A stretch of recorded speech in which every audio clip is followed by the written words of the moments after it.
Hey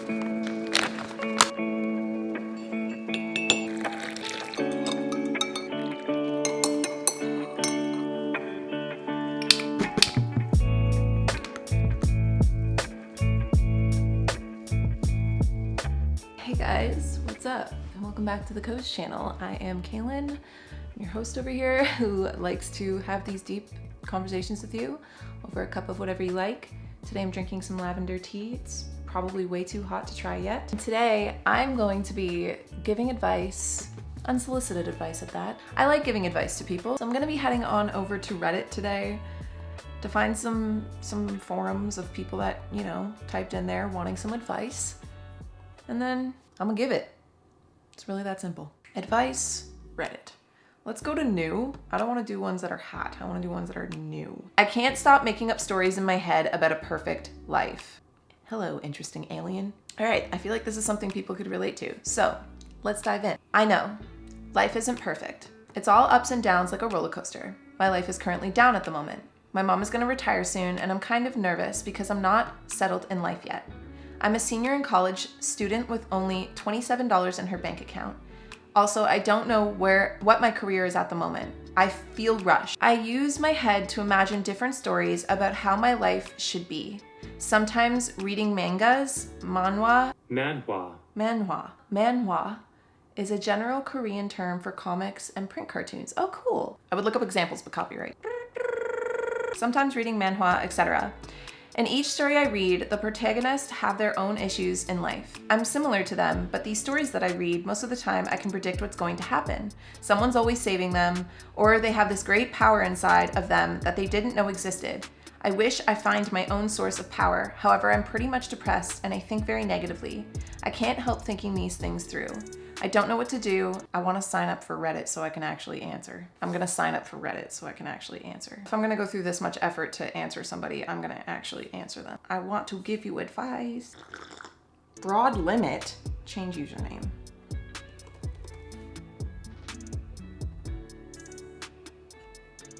Okay, dark mode, yes. Love this. It's hard to... No, let's not start with that. We don't start with it's hard. That's not what we start. No. We need to start on we need like a good opening sentence. Dear interesting alien. I can tell already by your username that you are interesting. Life is weird. Life is weird. Let me just... Okay, I need my glasses. Hold up. Dear interesting alien, I can tell already by your username and hobbies that you are probably pretty interesting. I'm sorry you are feeling depressed and hear your uncertainty, and I really hope you find the comfort you are looking for soon. Life is a weird ride. Like you said, it comes with ups and downs. It also comes with transitions and changes, and during these periods, it's normal to feel nervous and unsettled. You're still so young, and you've got your whole life ahead of you to figure it out. I know it's easier said than done. Yep, that's wrong. We need an A in there. But try not to put so much pressure on yourself to have it all figured out. It's more than okay to go through times where you question your power and find peace and inspiration in the story arcs of fictional characters. While things may seem confusing and you feel like you aren't sure of your direction at the moment, there will come a time where you will look back on this chapter of life and see how it was in this uncertainty that something new appeared. Without knowing the field of study you are currently in, it can be hard to give an outsider's perspective on direction. But if I was to throw in my 2 cents based on what you've included above, I would say the fact that you feel so much passion for manhwas and manhwa, and have since a young age, says that there could be something there. Follow the threads of things that bring you joy, and more will be found. Here's a quote that might bring you a bit of peace. Embrace the uncertainty, enjoy the beauty of becoming. When nothing is certain, anything is possible, by Mandy Hale. Wait, I can't put emojis.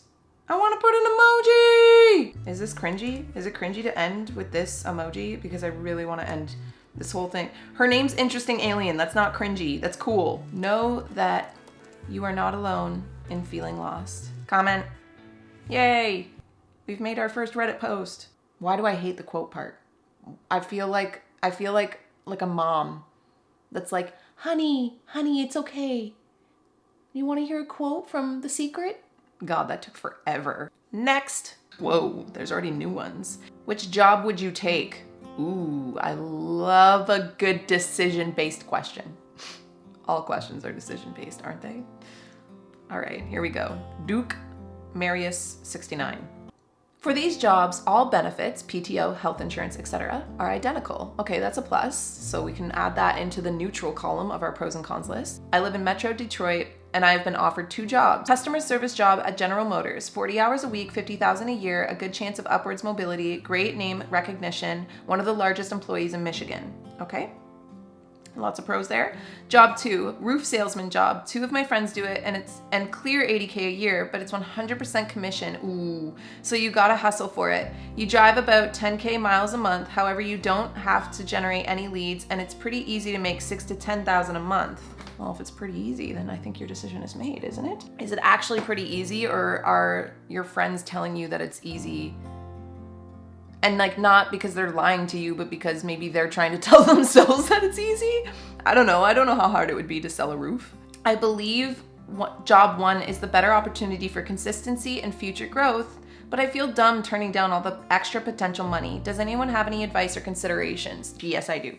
Oh, okay, wow. I am illiterate tonight. Here would be the questions I'd pitch back to you. 1. Do you have a passion for sales? 2, do you have a long-term versus short-term vision for your life? 3, given your current lifestyle and how you enjoy spending your time and energy, which tasks of the day to day of each job fit your ideal day? You can't go wrong, mate. Apparently I'm Australian today. Can't go wrong, mate. Good luck. Best wishes. For starters, dope that both jobs include identical benefits. Adds to central column of pros and cons list. When it comes to making your decision, here would be the questions I'd pitch back to you. Do you have a passion for sales? If you're taking any job that is 100% commission-based and plan to stay there a while, it would be worth asking yourself the question if you enjoy or are talented at selling, specifically roofs. Sometimes long-term gratification is often worth the short-term trade-off. That said, sometimes taking the risks in life can pay off and you'll end up happy you didn't play it safe. If you decide to take option 2, decide for yourself a backup plan should it not turn out to meet your expectations. Given your current lifestyle and how you enjoy spending your time and energy, which day-to-day tasks of each job fit your ideal? Will you mind driving around 10K miles a month, or would you prefer a stationary job that you go to and come home from consistently? If it brings you any comfort, it might be worth taking on the perspective that there are no wrong choices, only new experiences and life lessons. You can't go wrong, mate. Best wishes. Comment. Bye. Pew. Can you help me pick out the red flags and what I did wrong?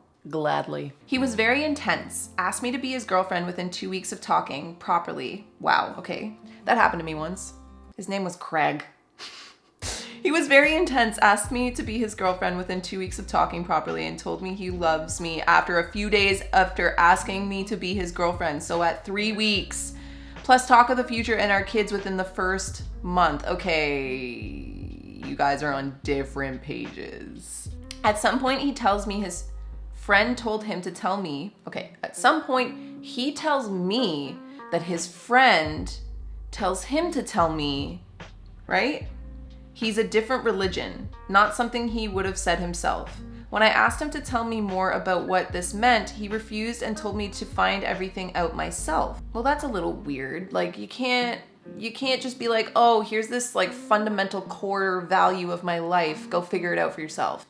If you love this person and you want to be with this person, then wouldn't you be like, hey, like this is a core value of my life. If you have any questions, like just ask me. I don't know. That's what I would say. I let that go. It was all going fine until he does a 180 and tells me his family wouldn't accept me because of my background and offers no solutions. It turns out this had happened previously with an ex also who his family said no to. Okay, I don't know what his religion is.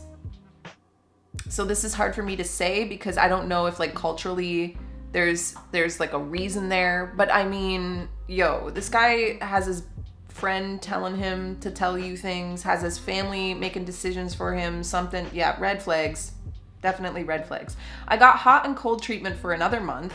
Some days saying he wants it to work and how much he loves me. When he'd say that I'd really try and ask him how we can carry on and how we can solve this issue. All he could say was, let's just take it one day at a time. And I want to be with you for as long as I can. This was a stark difference from the first couple of months where he constantly talked about the future. Other days he would be very cold and abrupt and say he feels hopeless, then in the middle of a conversation would say things like, your face looks like a cartoon, or your clothes look like granny clothes, as a joke. You deserve better. He started coming up with more issues, things like how his family has disowned people who married outside their background, how he wants to travel for years at a time and wouldn't want me to come with him. He made me on edge. Yeah, rightfully so. He like baited you, hooked you, and then what? Like, this has nothing to do with his religion. This is narcissistic behavior. He's toying with you. Eventually he asked for space even though we were in a long distance relationship. I cannot with this guy. I told him a few days later that he's breaking my heart and he told me to go to sleep. Ultimately, when I tried to clarify what was happening, he told me, I love you, but I'm not in love with you, so I left. After we broke up, he told me, I ripped the Band-Aid just enough for you to break up with me. Also said, you need to get your heart broken a few times before the light enters. This guy. Ugh. If you want a guy to stay interested, you need to not message him every day. What the Guys like the chase. I asked him why we broke up and if it was because of religion, and he said he didn't feel anything for a while. Every decision this guy has made from start to finish was solely based on himself. Like, he does not give a flying about your feelings in any of this. As it turns out, the mutual friends that he had told about our relationship never actually knew it was me, and so we're surprised when I told them. Either way, I'm just incredibly heartbroken. I can't tell whether it was because of his family or whether this was a normal relationship. This was neither, none of the above. This was a very, very selfish person. Green flowing trees. Do people use their usernames on here? Like, do people talk to each other based on usernames? Because if not, I'm doing it. I don't care. Green flowing trees. You deserve 1000% better. Ultimately, this person was selfish. He met you. He rushed you.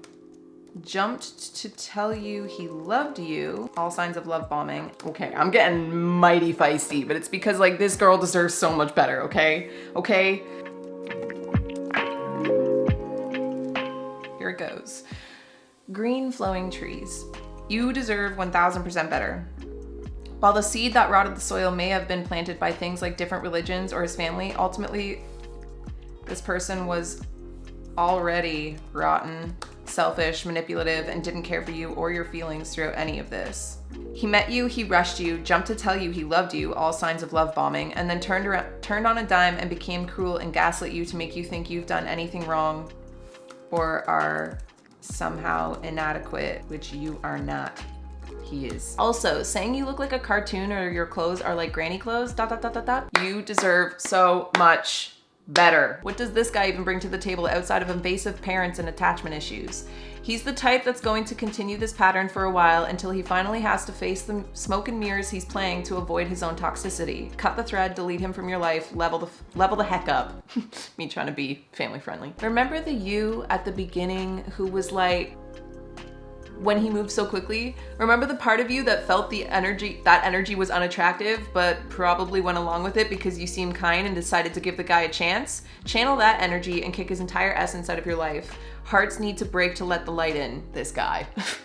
You are the light. He is a clown. Don't let him or anyone make you feel crazy. You already saw and stated all the red flags from the beginning. Let's add that in there because she did. Let's get the reclaim your crown out of there because that feels a little corny. Please go live your best life. He does not deserve your sanity or tears. Thanks for letting me give you unsolicited advice. Well, I guess it's solicited if they're asking for it on here, right? Okay, let's do one more. Did I overreact? What can I do to make this right? Oh, I feel for you already by the first sentence. I have anxiety that is pretty bad. I'm talking to a therapist and I had an appointment today and she gave me helpful hints.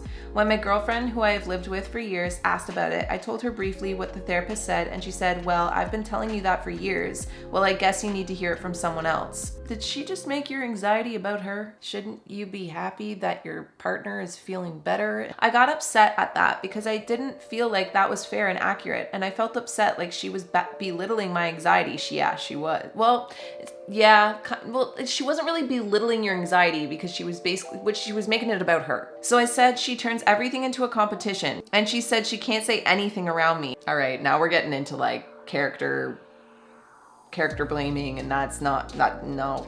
We need to go to group therapy now. And I said, I just want to go lie down because I was frustrated and depressed. Fair. Like you hit your threshold. You were like, oh yeah, you needed to exit the situation. I get it.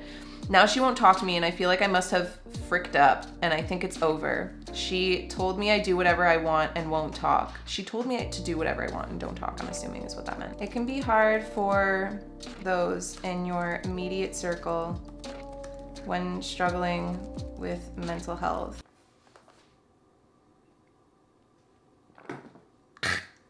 Oh my God, that's so cold. I've been here too long. Give each other a chance to speak.